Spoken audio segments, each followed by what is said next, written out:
पुढल्या बातमीकडे. मतदानोत्तर चाचणीनं निकाल पारड्यात टाकला. जळगावच्या उमेदवार स्मिता वाघ यांचं वक्तव्य. स्मिता वाघ यांनी हे वक्तव्य केलंय.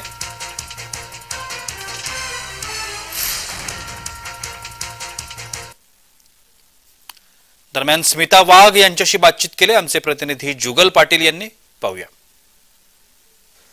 सर्वच वृत्तवाहिन्यांचे एक्झिट पोल आले असून जय महाराष्ट्र न्यूजचाही एक्झिट पोल आलेला आहे. यामध्ये पंतप्रधान नरेंद्र मोदी यांच्या नेतृत्वाला तिसऱ्यांदा जनतेने पसंती दिलेली आहे.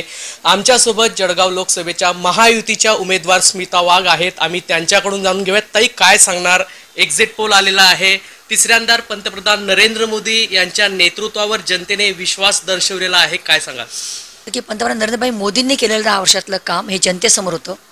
आमचे महायुतीचे सगळे आमचे मंत्री महोदय सन्माननीय गिरीश भाऊ महाजन, आमचे संकटमोचन, आमचे गुलाब भाऊ, अनिल दादा, चिमन आबा, किशोरप्पा, राजमामा भोळे, मंगेश दादा आणि महायुतीचे सगळे सन्माननीय पदाधिकारी यांनी दिवस रात्र मेहनत करून प्रत्येक मतदारांपर्यंत आमचं केलेलं काम पोहोचवण्याचं त्या ठिकाणी केलं.